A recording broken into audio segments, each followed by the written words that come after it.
We're joined by Hillary Kennedy from the 4-Minute Buzz and, of course, HillaryKennedy.com.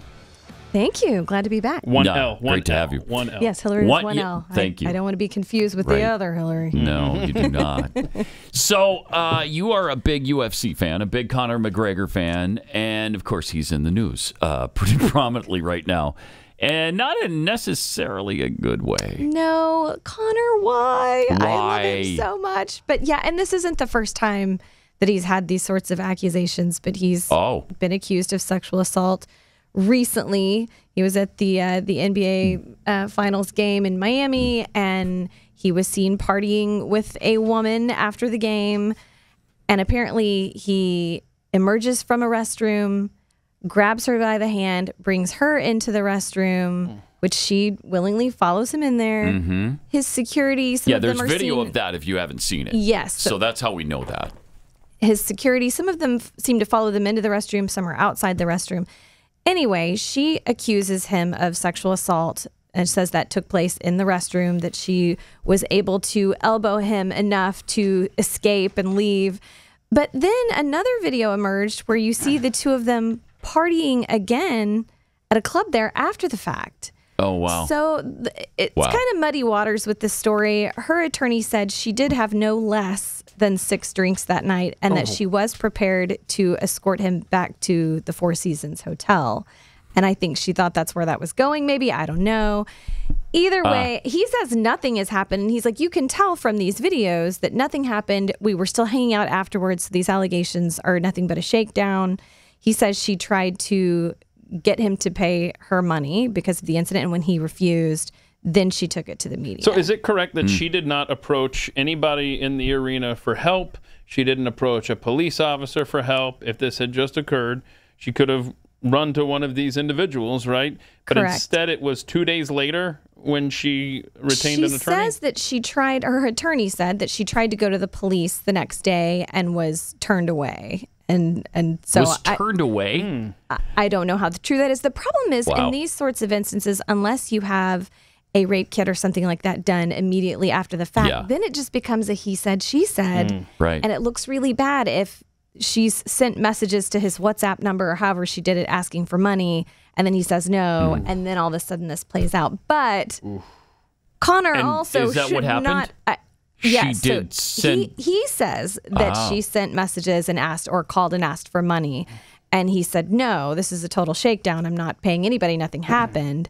So then he said that's when she went to the media. We don't really know. It's sort of a gray area there. But Conor's fiance, Dee Devlin, they've been together since he was 19 years old. Yeah, and they have, what, 2 kids? She's pregnant with their 4th. Oh, Okay, wow. hold on. How old is he? Jeez. Yeah. How old is Conor? Well, 30, let's not jump into 34, marriage, 35. though. Let's not get crazy. So I wondered about that because they've got now almost 4 children. Yeah. I wondered about that, and I don't know if that is a sort of a calculated business move on his part. They live in Las Vegas. I think they also have a home in Ireland, but if they were to get married and something like this happened and they went through a divorce, how much of a settlement would she get? You know, I don't know if he would demand a prenup after they've been together all this time, but this may be a financial decision on his part. He knew her we don't for know. 5 years before he joined UFC, I'm seeing. The problem is he continually finds himself in these situations. So whether or not he's actually doing any of the things he's accused of, at the very least, he's putting himself in compromising positions that opens him up to these sorts of attacks, which is not wise. When you lead a woman by the hand into a bathroom and, you know,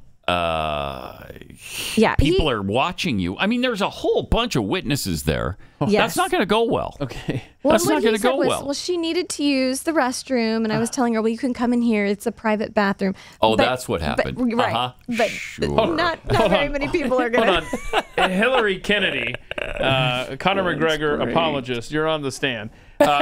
Conor finds himself in these positions. Do you mean puts himself in these positions? Puts himself in these positions. Okay, and can we also revisit the whole he didn't get married? Maybe it's a business decision. Oh, come on, man. I'm not saying that's right or wrong. I'm just saying I think that could be a reason why he has chosen not to marry her. I will say this. It could be.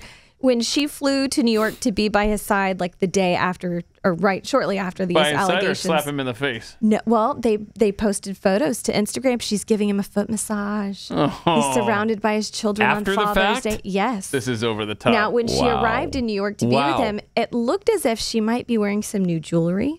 So, the Kobe Bryant treatment. So you never know. Yeah. Oh, so man. you never know. But in any case, she has stuck by him. She's all in on this. But he was accused of this same thing in 2019 of alleged sexual assault of a woman in a Dublin hotel.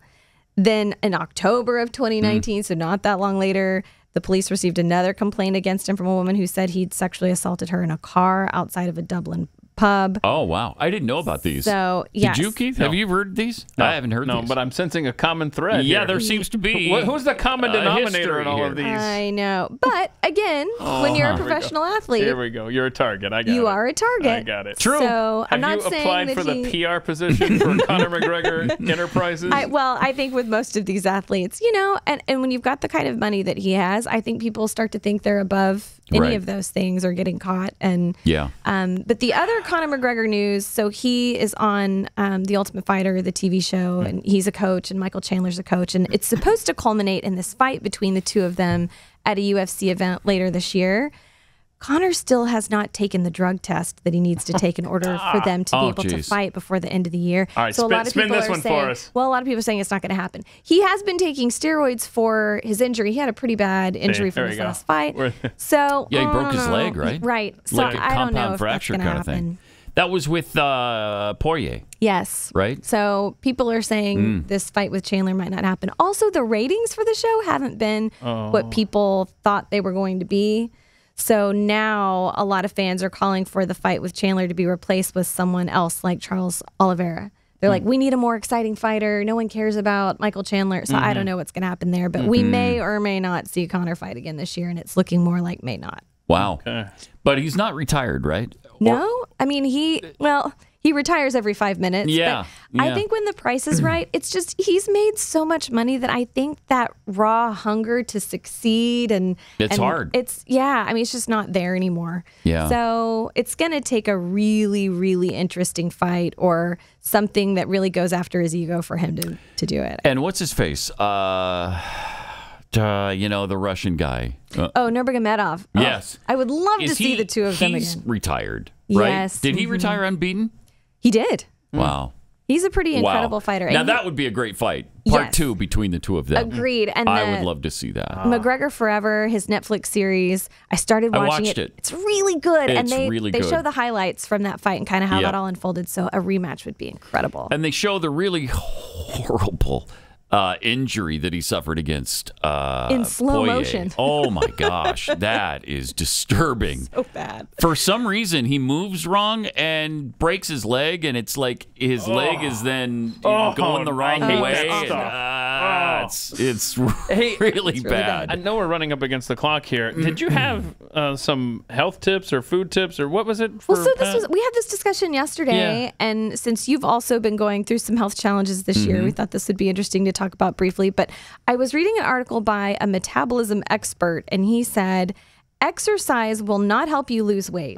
So it's good for your overall health. It will help you live longer. We're listening. But it's not actually going to help you I think he's right. lose weight. Don't you, Keith? I think that's right. Sit around more. That's the takeaway. That sounds right. So he said it's crucial to exercise to maintain overall good health in the long run. It won't help you lose weight. It may reduce your weight for the first 10 months or so, but then you'll return to your original weight even if you stick to your exercise regimen because your body's evolved to have a fixed idea of what your daily energy expenditure should be. And that expenditure returns around to where it started after those 10 months. So no matter what you're doing. True. So you've seen that time after time after time. At least I have. So calories in and calories out. Yeah. So he's basically saying the only way to lose weight is just eat less. That's it. Now, he said walking is the best thing that you can do, but he did this by studying like other cultures where the people are active all day long, but their weight isn't necessarily that differently from ours. It all depends on their diet. Look at the physical labor, the intensive way that our ancestors that built this country. Look at how they had to get out in the fields and build their own houses by hand and all that stuff. They could totally understand how you compared to us, we sit around with these processed foods. Well, so that's another point he made is our food today. He said it injects a lot of energy, which is calories. And he said it's less filling. That's why we eat more of it. And he thinks that's the root of the obesity problem. It's probably true. Oh, yeah. Because we got on this, didn't we? Because of the video that we played on Overtime yesterday showing you the nutritional value of organic foods compared to these GMO foods. And you're just going, oh, my gosh, you have to eat more because these aren't as healthy for you and don't have all those nutrients that your body needs. So you have to eat more. Well, since diabetes, I've completely given up processed food. Just don't do it anymore. That's because awesome. It's not good for you. And do you feel better overall? Do you feel like it's made a big difference? Yeah. And plus, I've lost 40-some pounds. So that and don't forget, helps. The biggest takeaway from this conversation is sit around more and sit around and lay around more. Yeah. Don't exercise because it's bad for you. Exercise is good for your mental health. It will help you live longer. He's just saying it won't help you lose weight.